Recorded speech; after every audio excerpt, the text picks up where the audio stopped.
Okay, we're going to cover Napoli's version of the Hades myth.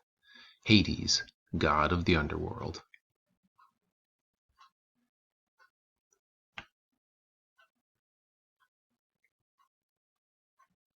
Hades, god of the underworld. One image had engraved itself in the mind of young trapped Hades. The gaping hole of his father's mouth, the yellow of his teeth, the stench of his breath as the huge man swallowed him. From within his father's belly he punched now and then at the old man's liver. "Remember us," he beat out with his fists. "Remember your evil act." When the young gods and goddesses finally spilled out amid the loud groans of their retching father, Hades scrambled to his feet and shook his fists at the rudeness of bright daylight. He'd grown accustomed to the dark. Plus, he was spitting mad. That's a great little pun. So roaring into war beside his siblings felt natural, like butter on a burn. It felt fat and rich and right. He fought like the maddened against his father and the rest of the Titans, and when the Cyclopes joined the battle and presented gifts, Hades didn't hesitate. He jammed the magic helmet on his head. He flew high, then bombed down like a falcon, straight for the back of Kronos' neck. He slashed and slashed, flaying the old man's flesh, always unseen, like in the old days inside the Hateful One, but this time effectual. It was Hades who truly overcame the most blame-ridden father of the universe. Hades brought Kronos to his knees. Hades brought Kronos to justice. Wickedness deserves to crawl through the slime. Seems like Hades has a rather high opinion of himself. When Zeus was about to hand out realms, Hades again didn't wait. He declared the underworld his.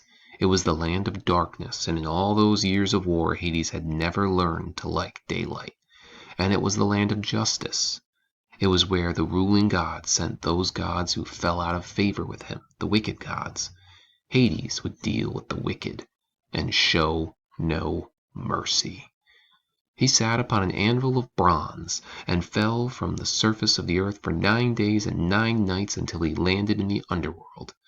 He could have simply willed himself there, but it pleased him to experience the enormous distance. No one would bother him down here. He was absolute ruler. The underworld was huge. Had Hades wanted, he could have fallen another year before landing at the very bottom.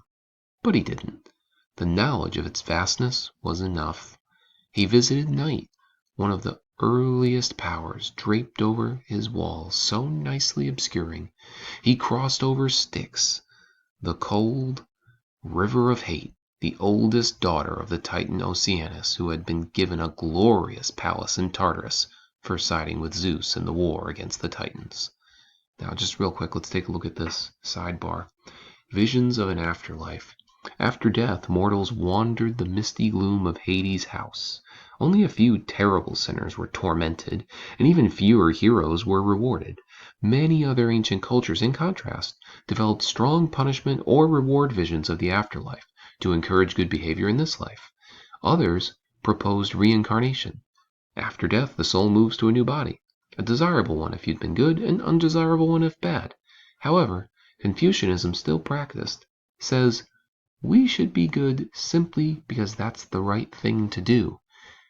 And that is fairly well lines up with this conception of the universe, because you had better get every last ounce of joy and goodness and worth out of your life if you were an ancient Greek, because let's face it, what's coming next isn't good no matter how good you've been or how bad you've been. So you need to live a good life now, because what's coming later is not really any sort of afterlife. It's the end. Now back to...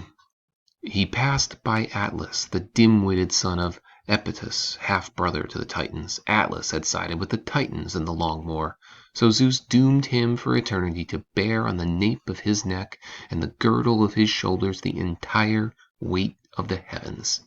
He passed by the Hesperides, daughters of Night, guarding a tree of golden apples. This was a fitting realm for him, indeed, especially since now and forever he could keep an eye on that scum of a father, Kronos, and make sure he never knew freedom again. With a satisfied sigh, Hades entered his stone palace and looked out on the ghostly and frigid fields where colorless asphodels bent to a chilling wind. It felt strange to be so alone. He'd have to fix that. Soon. And that's definitely going to be showing up in the next myth, the Demeter myth. The river Styx flows mean and cold past the aching shoulders of Atlas, while the beautiful Hesperides watch for would-be thieves, and the ferryman Charon waits for the newly dead. This is a great illustration in here. It's lovely.